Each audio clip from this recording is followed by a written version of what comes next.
and it's you know, it's a whole new chapter. So we're going to be doing a lot more of this, hopefully a lot more of this, plus having people actually here in the audience with us. But for tonight, we are here with Avi Hoffman and a friend who just walked in. Hello, friend. That's Tara. Hi, Tara. and we have Phil on the piano, and we have a really wonderful concert planned. Before anything, I want to thank my friends over at the Betsy South Beach, Deborah Briggs, for sponsoring tonight's program and partnering with us on our JCCU virtual summer camp, which has been going on full days on Wednesdays throughout the month of July. We invite everybody to come back next Wednesday for our full day of programs. We are partnering with the FIU, Ollie FIU folks. That's the Usher Lifelong Learning, Camp Isabella Friedman, One Day University, and as I said, the Betsy Hotel in South Beach. So it's been a long day. We've had a lot of fun, but this is really the culmination of our day, having this beautiful concert here at the Miami Beach JCC with the wonderful and talented Avi Hoffman, who's going to be doing a concert that is it too Jewish? No, it's the best of. It's the best of all the Jewishes. So we're going to have a lot of fun. I'm going to let him take the center stage. Well, we're still early. Thank you for being with us. You got to keep going. I have one more minute of spiel. Well, I will say this. Still coming. If you stretch. if you want to also, you know, interact with us throughout the program, we of course are using the chat function as always, so you can put your questions or comments in the chat. We'll be queuing Avi so he can answer those questions. We'll leave time at the end as well for anything that you might want to hear about, what he's up to. What have you been up to, Avi, through the pandemic? Let's do a little of that. More than I ever imagined possible. Lots of this, right? 100+ programs on Zoom. Yeah. Unbelievable. And they're all on our YouTube. But we are going to be back in person to person, right? I mean, you and I got to have a nice warm hug to say we're back, right? So we are back, and as I said, we're going to be doing a lot this fall here at the J, pretty much after the Jewish holidays in October. So stay tuned. We're going to be doing our literary series and all kinds of events as we always do. So we're excited for that. Have I used our time? Enough. It's 7 o'clock. 7 o'clock. Bring it on.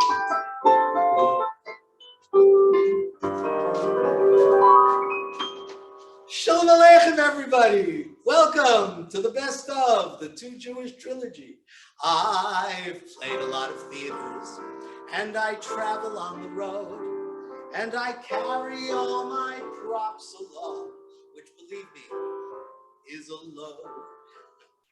Every night, a strange cafe, a strange hotel, and then early in the morning, I am on the road again. When the season's over and my lonesome journey ends, that's the only time I see my family. I drive up Henry Hudson Parkway, and before I stop the car, my mom leans out the window and she hollers, "Here we are." Shake hands with your Uncle Max, my boy. There's your sister Cheryl. Oh, and there is your cousin Isabel. That's Irving's oldest girl. And you remember the Tishman twins, Gerald and Jerome. They've all come out to greet you and to wish you welcome home. Meet Marowitz, Barowitz, Handelman, Chandlerman, Sperber, and Gerber, and Steiner, and Stone, Moskowitz, Lubowitz, Aronson, Baronson, Hyman, and Feynman, and Friedman, and Cohn, Smolowitz, Teitelbaum, Mandelbaum, Levin, Levinsky, Levine, and Levi, Brumberger, Schlumberger, Minkus, and Pinkus, Stein with an E-I, and Stein with a Y.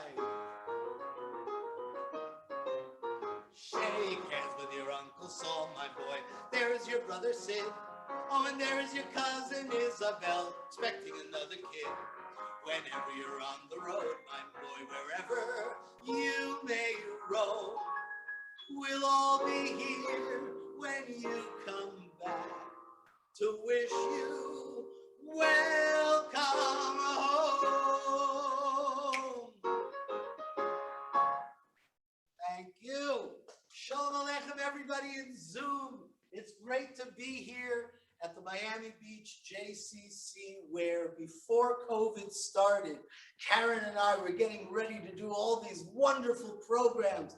We even started a Yiddish class. We were doing Yiddish Fun 01. And then COVID hit and the world changed. But ever since then, it's actually been a fascinating journey in my life to deal with the idea that we were stuck in a room. And so the first concert I gave post-COVID was actually in my house, in my living room with Phil. We did something called Yiddish tangos, which Karen and I were going to do here at the JCC before COVID. And to our shock and surprise, we put it on Facebook and 116,000 people watched it. And we suddenly realized that there was a market out there of people who want to celebrate Yiddishkayt, who want to celebrate Jewish culture, and who want to enjoy the rich and deep and beautiful history of the Jewish people. And so tonight, I am going to bring you several songs and sketches and pieces from the 3 shows that I wrote. My first show was called Too Jewish, and the second show was called Too Jewish 2! Exclamation point, TOO. And the third show was called Still Jewish After All These Years. And so tonight I'm going to give you a little taste of all the different shows, but I want to start with the first one, my Too Jewish. The original show was produced off-Broadway in 1994. And it was a time when I was desperate for a job. I didn't know what to do. A friend of mine had a theater. He said, write what you know. What did I know? I knew about being a young Jewish boy who was brought up in the Bronx and who spoke Yiddish as my mamilosh, my mother tongue. And so I opened the show with a monologue. The greatest monologue written by the greatest Jewish writer of all time, Mr. Velvel Shikl Pirovsky. Now, you may not have heard of him because he changed his name very early in his career, but he became maybe the most famous playwright in the world. His plays have been produced in every country, in every single language, but I would like to do his most famous monologue, but I would like to do it in the language in which it was originally written. It goes something like this.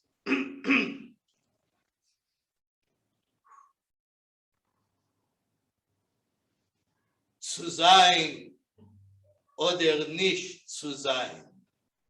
Oder da liegt der Hund begraben.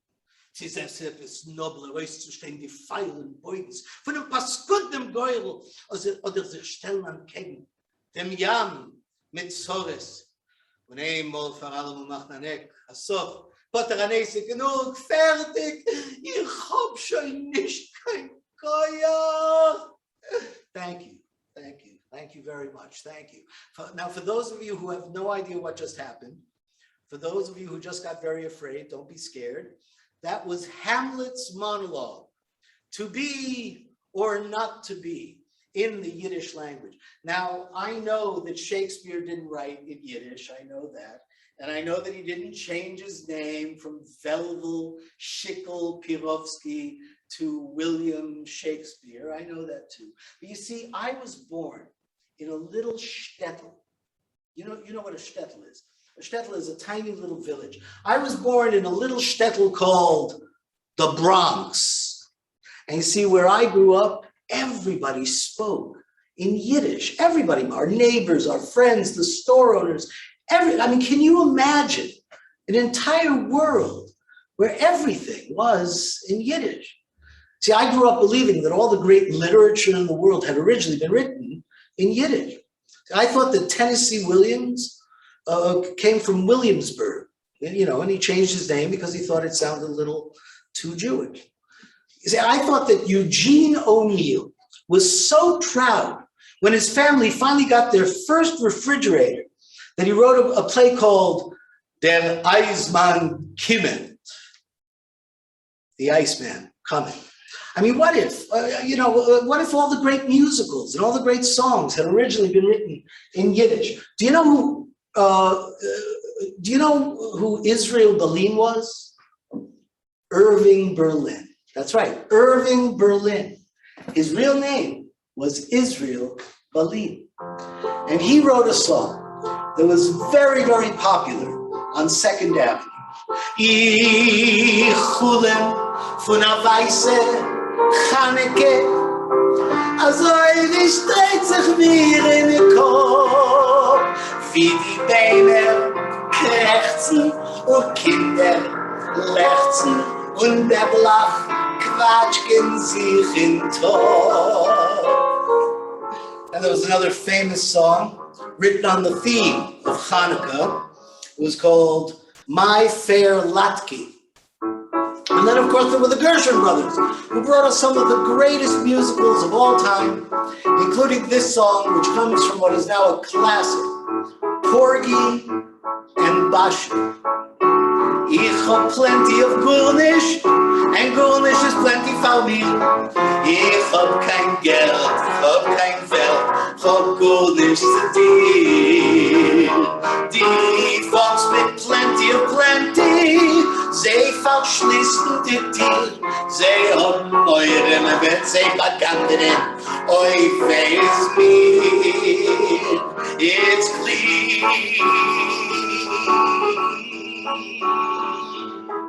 Now, if the whole world were in Yiddish, then in the last 20, 30, 40 years or so, we would have seen a great influx of great new Yiddish productions from a whole new generation of Yiddish speakers. The British Yiddish, the B'nai Brits, led by the incredible producer Cameron Homentosh. We now have these modern Yiddish classics to enjoy. Halbe Nacht und ich hör mit kein Beisel, die Lebene vergescheun, nur sie schmechelt allein. In die Lichtblach, der sich bald der Schmutz bei die Fies und der Wind hebt on zu weinen.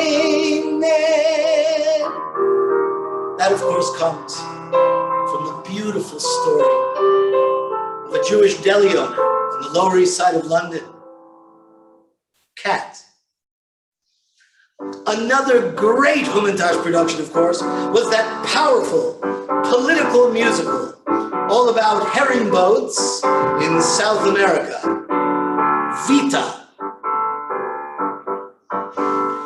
Wein nicht für mir Argentina, sie sind es, hab dich verloren, gegessen Hering, gewein Mischige, ich schwör die Liebe, will werden fliegen. You know, they made a movie based on that musical, starring a very, very famous Jewish actress, Madonna. No, of course, but when I got older, I realized that not everything was written in Yiddish. Some things were actually written in Yinglish. Yinglish, you know what that is, right? It's a combination of Yiddish and English mixed together. Rodgers and Hammerstein wrote a musical all about a group of elderly people complaining about their ailments somewhere in a senior home, somewhere in the Midwest. The title song went like this. Oh, glaucoma, then you can't see further than you know where to move it and feet.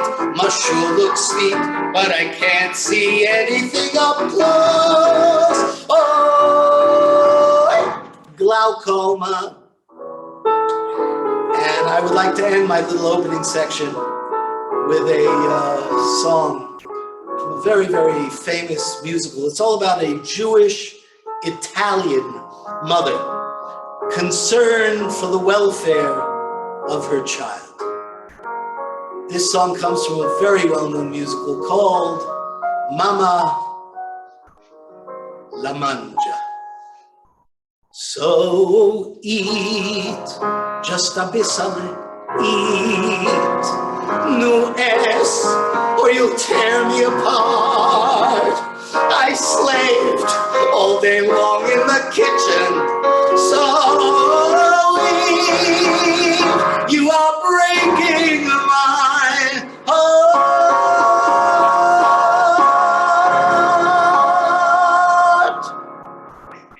Thank you. Thank you, all of you. Thank you. So that was actually how I opened my Too Jewish show. And Too Jewish, with a question mark, was all about my grandparents and my parents, immigrants, who came to this country. I am a first-generation American, and that's why I was taught Yiddish as my mother tongue. And so in that show, I explored that beautiful, deep and rich, beautiful world of Yiddish and Yiddishkayt. And I told a lot of stories that most people didn't know. Isaac Bashevis Singer, the high honor bestowed upon me by the Swedish Academy, is also a recognition of the Yiddish language, a language of exile, without a land, without frontiers. One can find in the Yiddish style and in the Yiddish tongue expressions of joy, a lust for life, and a deep appreciation for human individuality. Yiddish has not yet said its last word. No, no. It contains treasures that have yet to be revealed to the eyes of the world. In a figurative way, Yiddish is the wise and the humble language of us all. The idiom of a frightened yet hopeful humanity. Isaac Bashevis Singer, that was his speech when he received the Nobel Prize for Literature.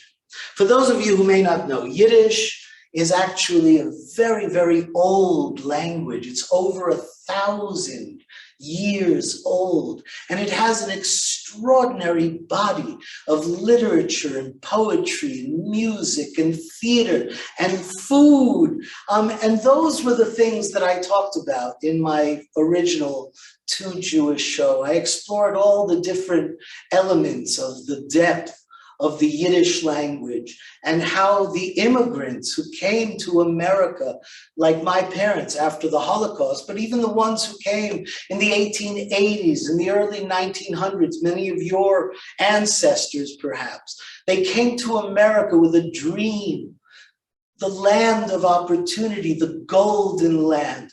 And they wanted this to be a new start for them and their children, away from persecution, away from the hatred, the pogroms, and obviously in World War II, the horrible, horrible Holocaust. They came to America with a dream, and they spoke in Yiddish, and they sang beautiful Yiddish songs. I have a friend who was a young man when this happened. He was in his 30s, and he came to me, he said, Avi, my mother used to sing a song to me when I was a little boy, and it was in Yiddish.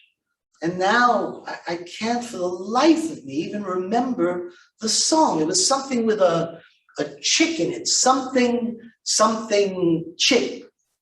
I said, you know, the only Yiddish song that I could possibly think of would be Oifen Pripitschik. He said, that's it. That's the one. He said, Avi, please, if you could just write down the lyrics for me in Yiddish and then translate them for me, that would mean so much to me. So I thought that would be a good idea. Now this is for my friend, but for all of you. A beautiful Yiddish song called Oifen Pripetchik, which means in the fireplace. And you're welcome to sing along if you like. I can't hear you anyway, so it's all good. In the fireplace, a fire is burning, and the house is warm. And the rabbi, the Rebbe, is teaching young children the Aleph Beis, the Yiddish alphabet. Oifen Pripetchik brennt a fire, und in Stub is a heiß. Und der Rebbe lernt kleine Kinderlach, dem Aleph Beis. You see, my children, remember, dear ones, what you study here. Say it one more time and then repeat it once again. Kometz Aleph makes the sound O. Zeitche Kinderlach, gedenk Tayere, was ihr lernte doch.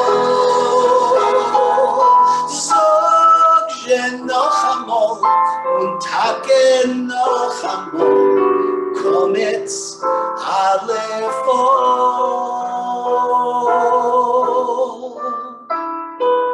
When you, my children,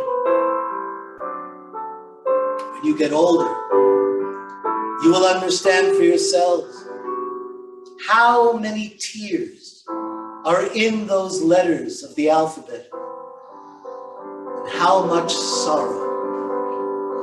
Sie wird Kinderlach, älter werden, wird ihr allein verstehen, wie voll in die Äußers liegen Tränen, und wie voll Gewinn,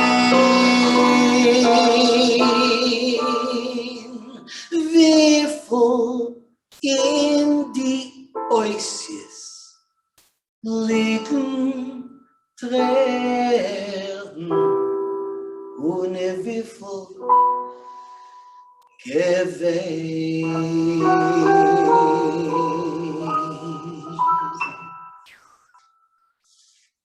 Thank you. Thank you very much. Yiddish.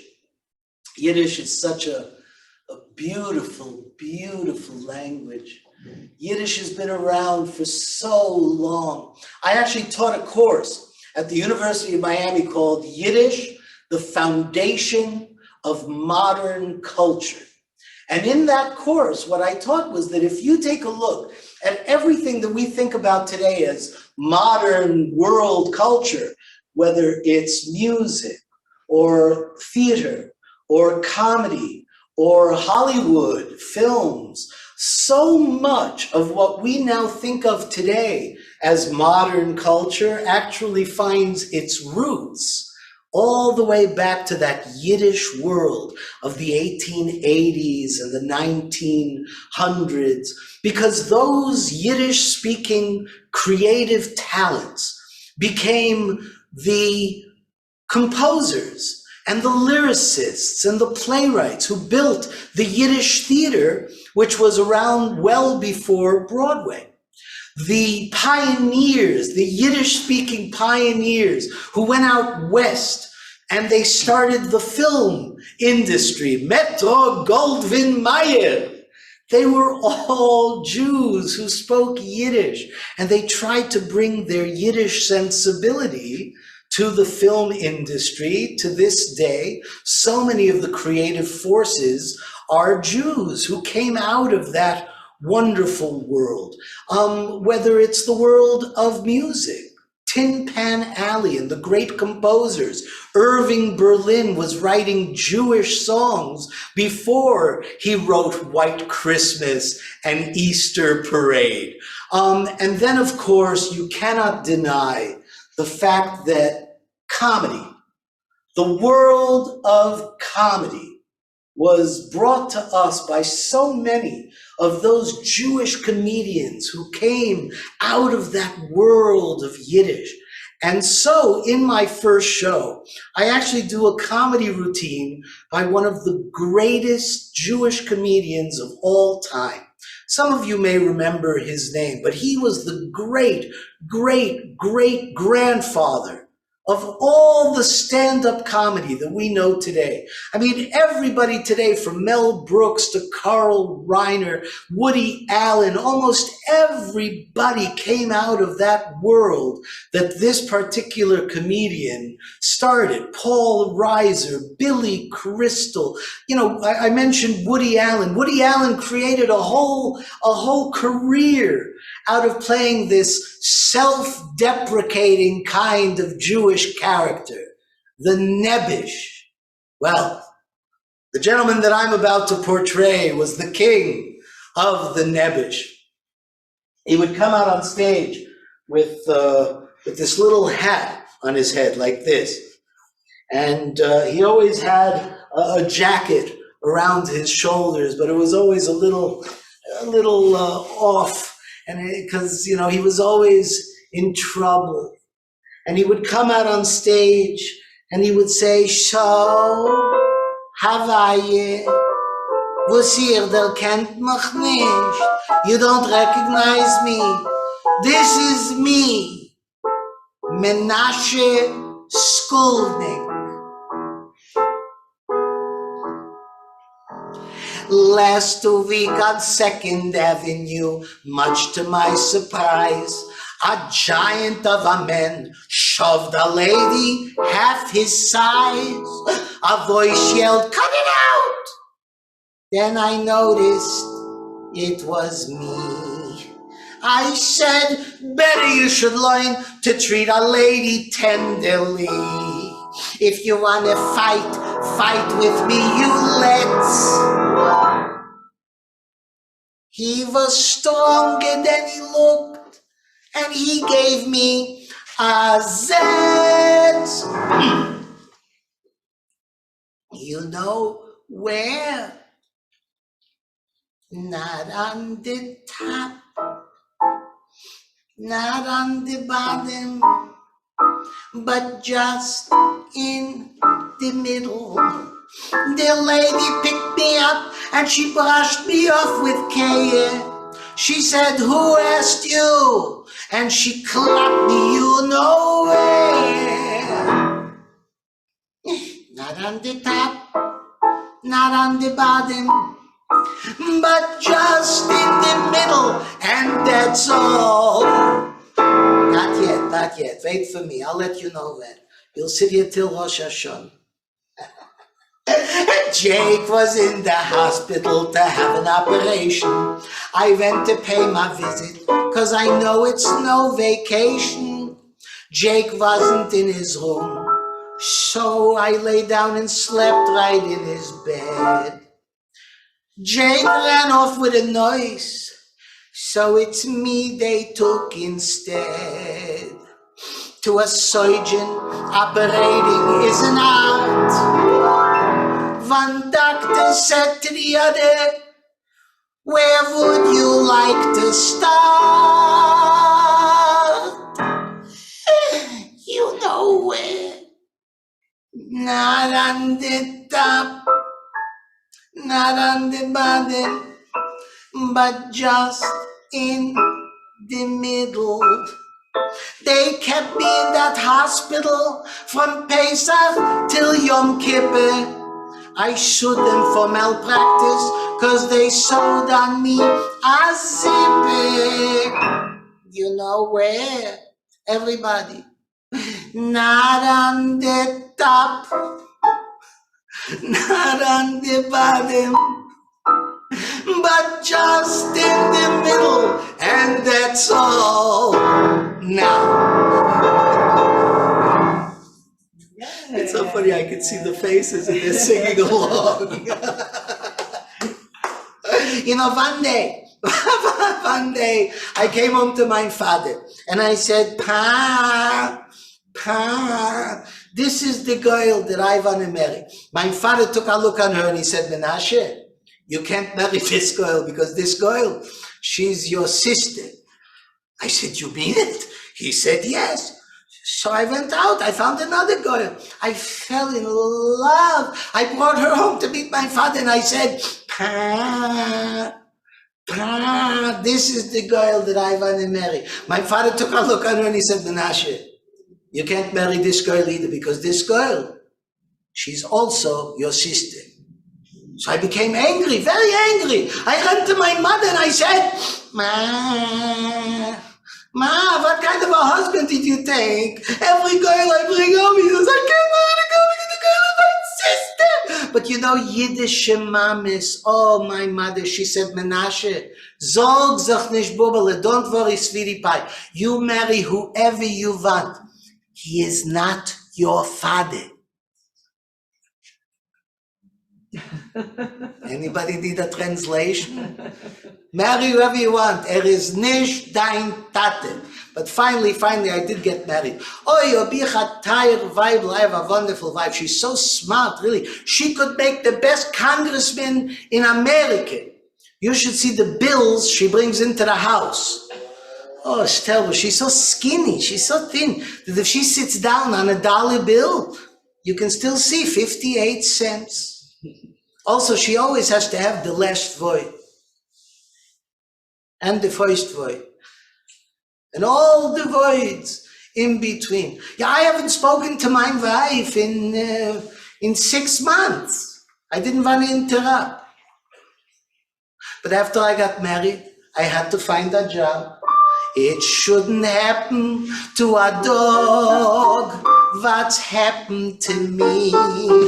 It shouldn't happen to a dog what's happened to me. So I was working as a waiter in a restaurant. Comes in a customer, he asks me for a piece of fish. No, so I go into the kitchen, I bring him out the fish. So the customer says to me, yesterday you didn't have no fish.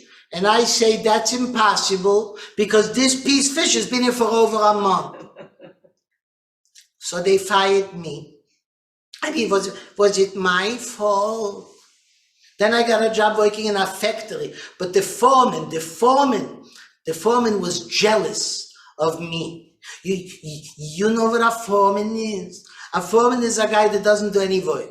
He doesn't work, he just watches. He watches, everybody else should be working.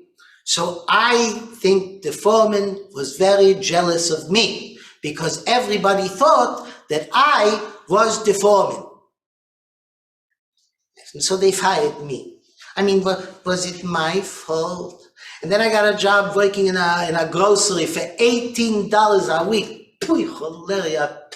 I could have gotten that job for $30 a week. But I figured if I get fired again, why should I lose $30?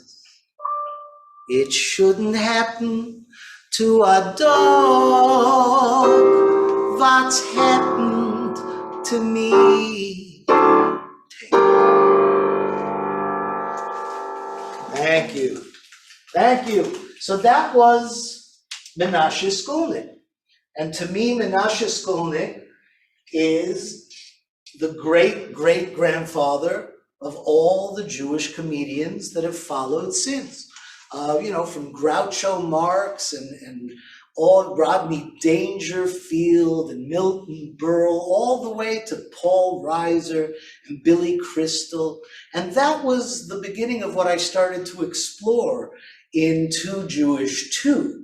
In my second show, I wanted to understand what happened to the children of those immigrants who came in my first show, and how did they create the Catskill Mountains and all the great comedy of the Borscht Belt, all the great parodists like Mickey Katz, who was working with Spike Jones. And then Mickey Katz influenced people like Eli Bass and Alan Sherman. And now today we have Weird Al Yankovic. And these are all the same root going all the way back to the world of Yiddish and the world of the children of those Yiddish immigrants who came. The world of comedy, the world of drama. Too Jewish Too was an amazing exploration of how the Jewish immigrants changed the world and how their children changed the United States of America, and much of what we think of today as modern culture.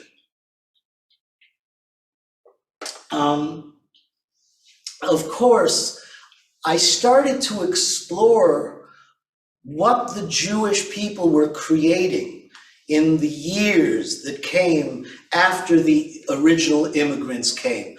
And it ended up becoming very profound, because not only had our immigrant ancestors escaped the persecution of Russia and Poland and Eastern Europe, the pogroms, not only did my parents escape the Holocaust and the concentration camps, but they had to deal with the Depression, and they had to deal with so much hardship. And so suddenly there were all these incredible songs and plays that were dealing with the more serious elements of Jewish existence in the 20th century, early in the 20th century.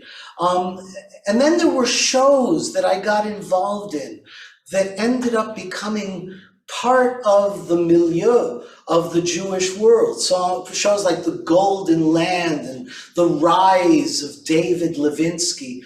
And these were shows that were exploring those exact themes. The themes of what those immigrants created when they came. What did their children do with what they were given here in the United States of America? And so there was one song in particular that I always really moved me more than any other songs that I had studied and learned.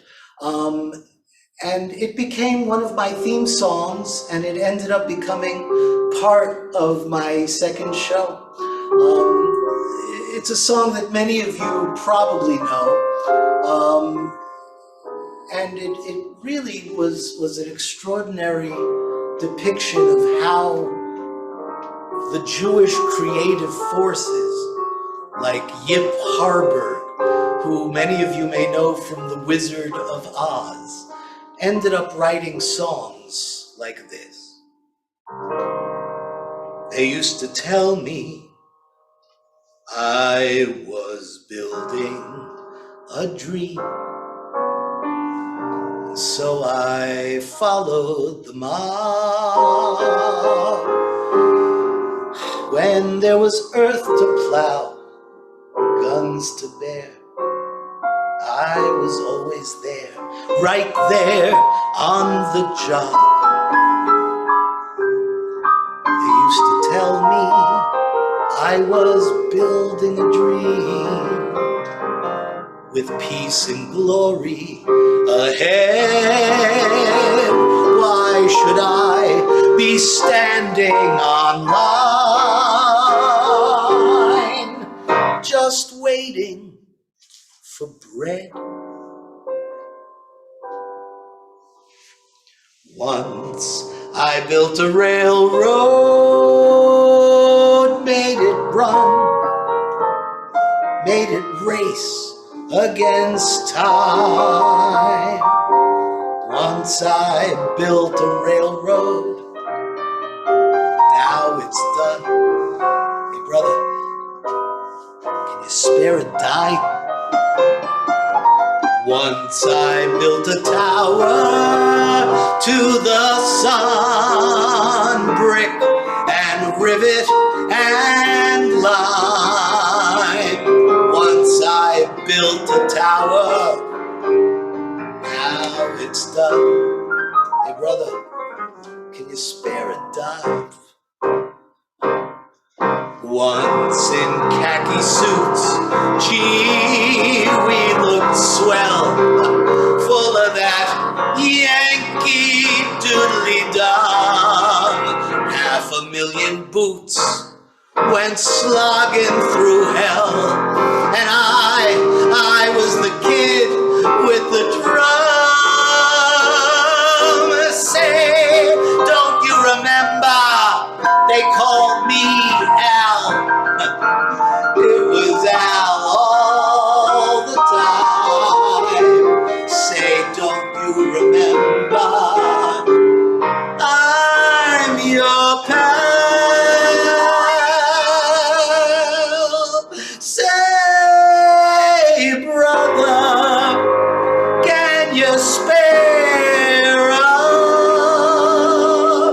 dime?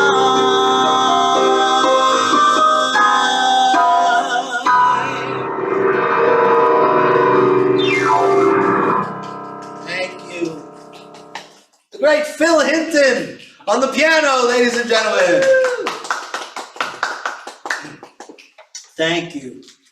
So in Too Jewish, I explored my grandparents, the immigrants who came to this country. In Too Jewish 2, I explored the children of those immigrants and how they spread around the world, throughout America, and how they created the golden age of American theater, American radio, American entertainment, American film, the golden age of American television and comedy.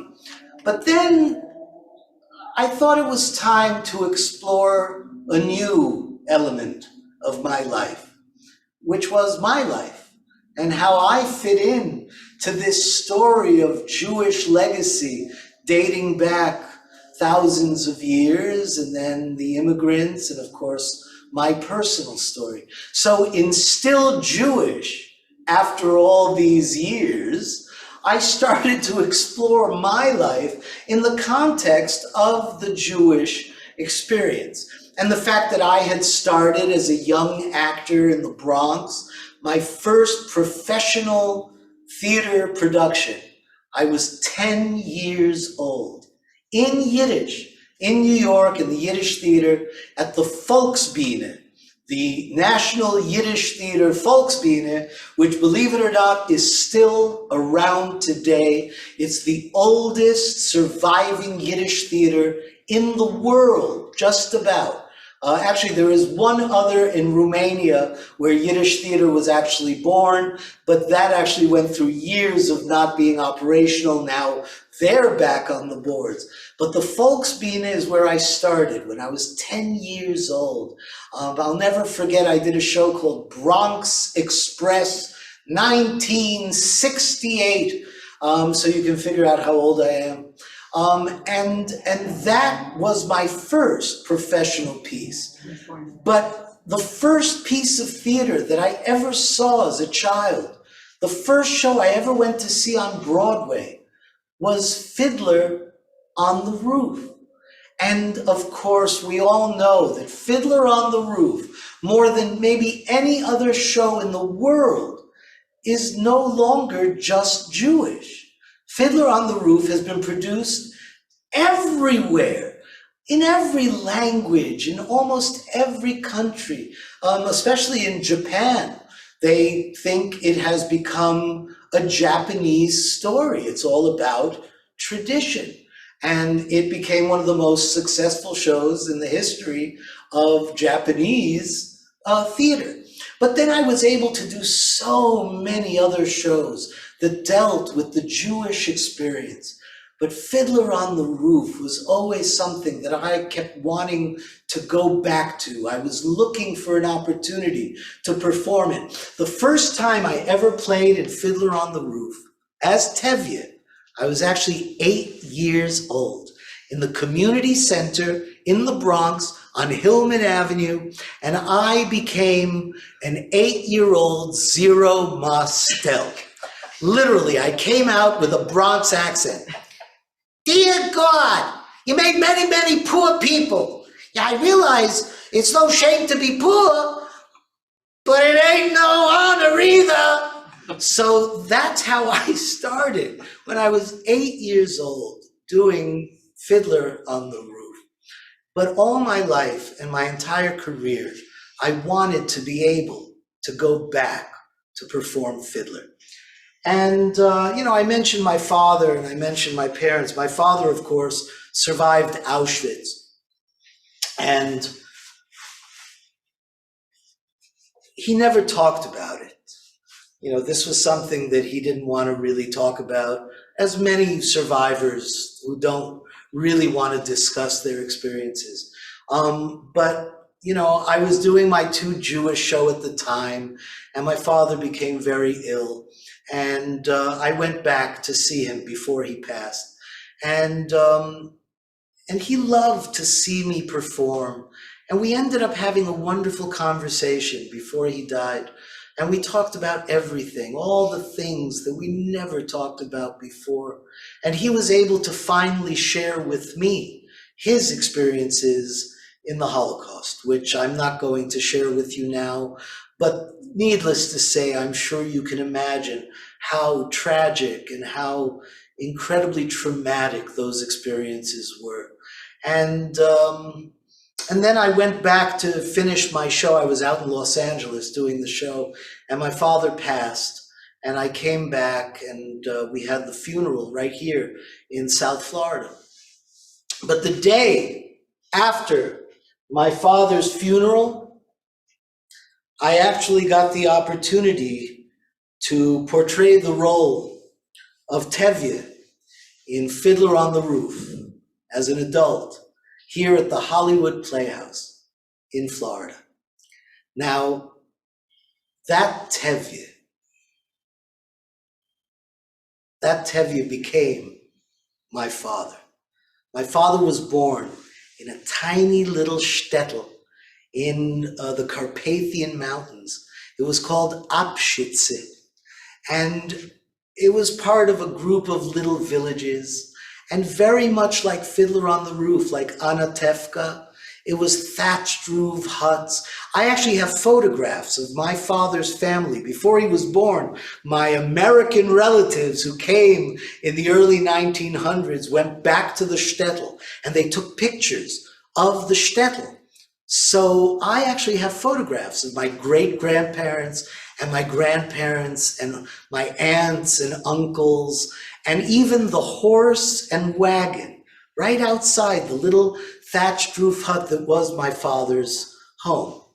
None of them, or very few of them, I should say, very few of them survived the war.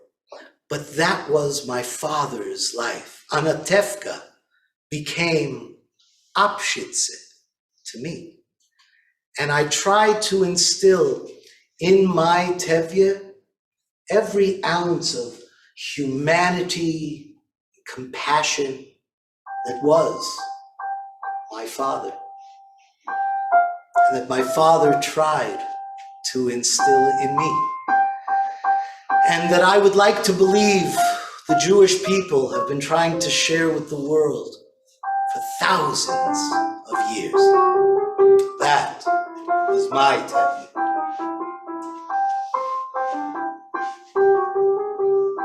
A fiddler on the roof. Sounds crazy, no? But here, in our little village of Anatevka, you might say that every one of us is a fiddler on the roof, trying to scratch out a pleasant, simple tune without breaking his neck. It isn't easy.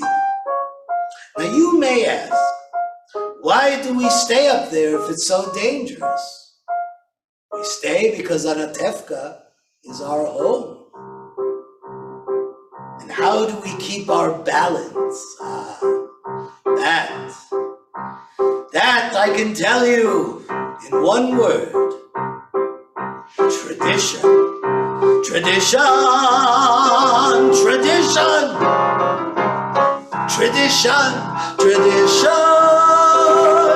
Tradition. Tradition. Dear God, you made many, many poor people. I realize, of course, it's no shame to be poor, but it's no great honor either. So what would have been so terrible if I had a small fortune, huh? if I were a rich man. All day long I'd biddy-biddy-bum. If I were a wealthy man, I wouldn't have to work hard. If I were a bitty-bitty rich, idle-deedle-diddle-diddle man, I'd build a big tall house with rooms by the dozen right in the middle of the town. A fine tin roof and real wooden floors below. There would be one long staircase just going up and one even longer coming down, and one more leading nowhere just for show.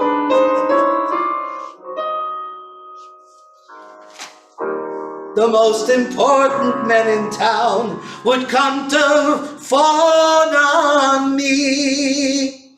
They would ask me to advise them like a Solomon the Wise. If you please, Reb Tevye, pardon me, Reb Tevye, posing problems that would cross a rabbi's eyes.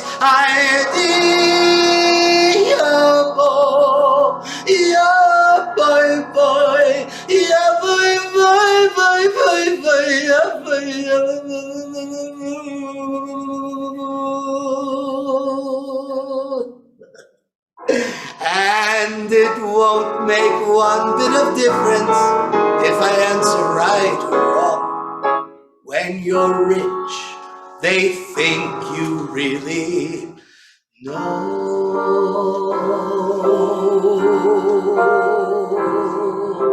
May the Lord protect and defend you. May He always shield you from shame. May you come to be in Yisrael to life, l'chaim, l'chaim, l'chaim, to life. Here's to the father I've tried to be. Here's to your bride to be.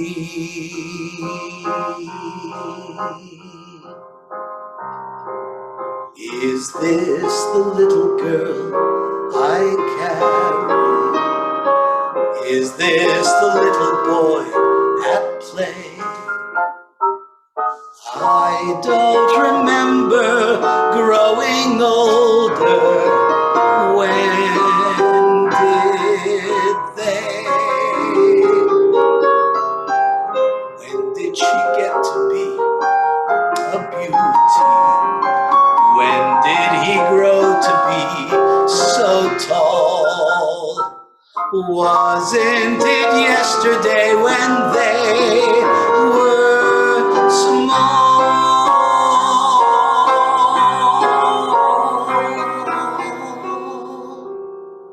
Sunrise, sunset, sunrise, sunset, swiftly flow the days. Seedlings turn overnight to sunflowers, blossoming even as we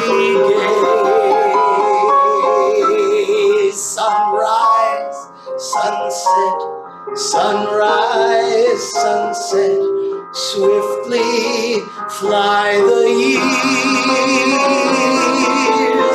one season following another, laden with happiness and tears.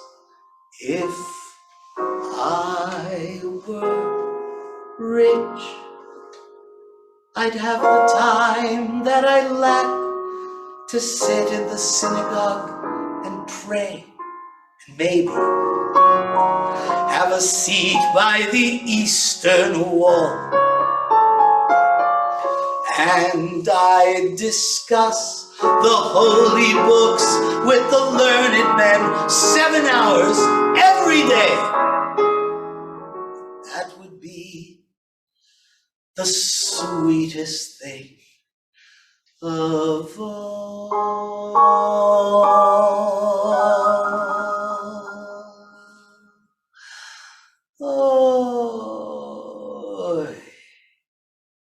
If I were a rich man,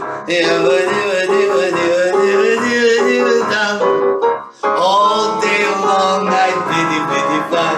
If I were a wealthy man, I wouldn't have to work hard.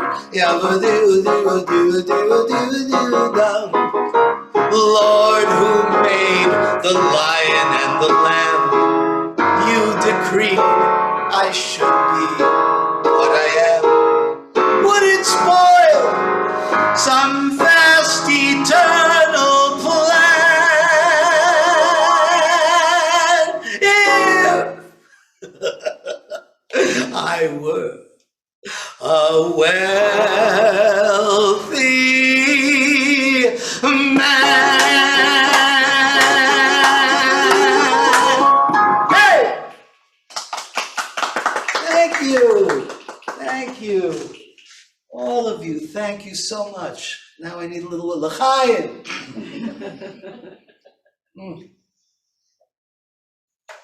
So, I've taken you on my little journey through my 3 shows, from Too Jewish to Too Jewish 2, through Still Jewish after all these years. And of course, the question remains, what is too Jewish? Is Chinese food too Jewish? On Christmas? Only on Sundays and Christmas. Can somebody be too Italian or too Irish? Oh, no. Too Vietnamese, no. Somehow you never hear that. What is Fiddler on the Roof too Jewish? What is too Jewish? There's a very famous writer, not Jewish, who wrote the following words. Let's see if you know who wrote these words. You ready? If the statistics are right, the Jews constitute but 1/4 of 1% of the human race. Properly, the Jews ought hardly to be heard of. But they are heard of, have always been heard of. They are as prominent on this planet as any other people. They have made a name for themselves in every realm, in music, art, medicine. They have survived all these years with their hands tied behind them. All things are mortal but the Jew. All other forces pass, but they remain. What is the secret of their immortality? Anybody? No? Anybody? Know who wrote those words? No. Mark Twain. Mark Twain wrote those words over a century ago. Somebody had it. Yeah, somebody wrote it. There you go. Carol said Mark Twain. Mark Twain, whose real name, of course, was Carol Shalom Aleichem. No, I'm just kidding. Sam, did you ever see Shalom Aleichem and Mark Twain in the same room together? No, you did not. But Samuel Clemens. And many people thought that Samuel Clemens, he even wrote, Mark Twain wrote that he was considered the Gentile Shalom Aleichem, and many people thought that Shalom Aleichem was the Jewish Mark Twain. But Mark Twain wrote those words over a century ago. And the truth is, we have survived for thousands of years with our hands very often tied behind us. And so here we are It's 2021 in the United States of America. And what do we find? That there is still growing anti-Semitism. There's still growing persecution around the world. And so it is up to us once again to come forward and celebrate our culture, our language, the depth of what we have given to the world in the hope that we can help those who don't hate us to embrace and accept us. And those who hate us, maybe we can help teach them that we're not so bad after all, and that really we have a lot that we've offered the world, a lot that we've given the world, and perhaps they shouldn't hate us in the end, because how else are we going to stop the cycle of hatred and persecution? How are we going to stop the prejudice unless we teach acceptance? And so this is the mission of my life and my career. And to that end, my mother, who was professor of Yiddish at Columbia University for 25 years, a journalist in the Yiddish Vorwärts, an author, an award-winning playwright. My mother and I created an organization called Why I Love Jewish, the Yiddishkayt Initiative, whyilovejewish.org. So go check us out. During COVID, we had no choice. We created over 100 programs, all through Zoom and edited professional videos with great concerts. And so if you go to our YouTube channel, Why I Love Jewish, you can see for free many of our programs. Go to our website, subscribe, sign up, and you can find out about all the great work we're doing. Karen and I were actually talking about starting to do things together again with the Miami Beach JCC. Yiddish tangos. We're planning a wonderful Why I Love Yiddish Fest that's going to start August 30th and run through September 7th. So, or September 5th, September 5th, August 30th through September 5th. So go to the website, check us out, call Karen, let her know that you want to see our programs, because we're going to be doing more and more. Karen is the one who started me off with Yiddish Fun 01. We were doing it here at the J, and COVID stopped us. And you know that since then, we've done it. We've had over 500 students from all over the world, wow, all on Zoom. I have another song if you want me to sing another song. I would love you to sing another song. All right, so just before we bring Karen back to finish, I just want to sing, I want to ask the last question, which is Fiddler on the Roof too Jewish? As I said earlier, Fiddler on the Roof has been produced in almost every country in the world, in almost every language in the world, but not because it's Jewish, because it talks about tradition and family and love and hope, and that's something that every culture should aspire to. So I'd like to end my singing part of the program before we go to any Q&A with a song that was actually written for Fiddler on the Roof. But interestingly enough, it may be a song that many of you have never heard before, because this song was actually cut from the production of Fiddler on the Roof before it ever opened in New York.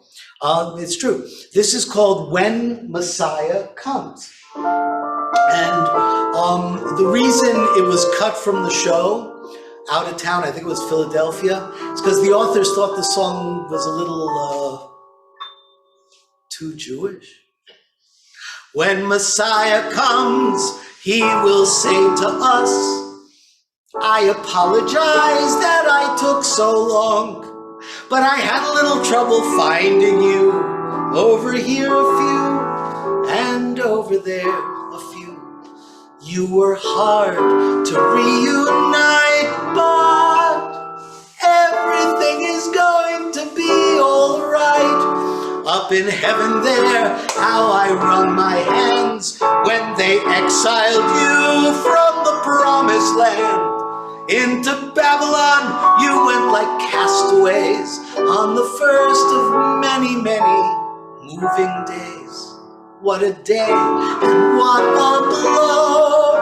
How terrible I felt, you'll never know. Since that day, many men said to us, get thee out. Kings they were, gone they are. We're still here. When Messiah comes, he will say to us, I was worried sick if you'd last or not. And I said to God, I said, would that be fair if Messiah came and there was no one there? And the Lord replied to me, wait, everything will be all right, you'll see. Since that day, many men took our homes, took our lives. Kings they were, gone they are. We're still here. Wenn Mashiach kommt, soll es sein in Zeit, bringen Yosher Wette und Gerechtigkeit.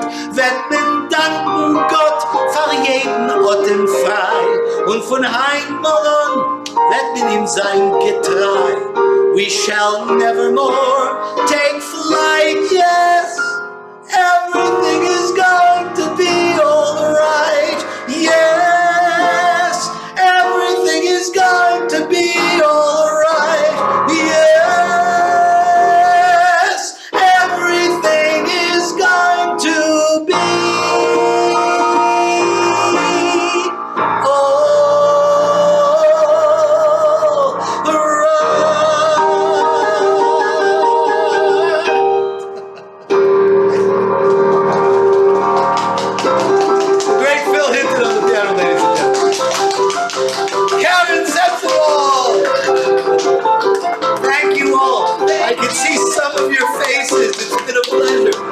watching them sing, I've been watching them laugh, it's great.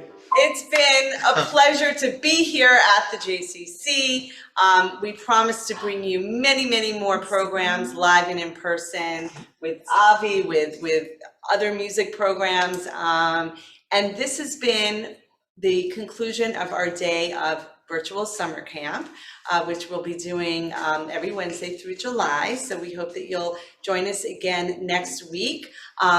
This evening activity tonight was sponsored by the Betsy South Beach. So thank you to the Betsy South Beach. Betsy. We'll be back next week for our evening activity again with Michael Rossi from the Miami Beach Music Festival, and we're going to be doing an opera program. So nice. Come back for that and for all the other camp activities that we have planned next Wednesday. So have a great evening, and thank you for being here with us. Thank you. Good night, Seid everybody. gesund und stark. Stay healthy and strong. Wash your hands. All right. Get vaccinated. Good night.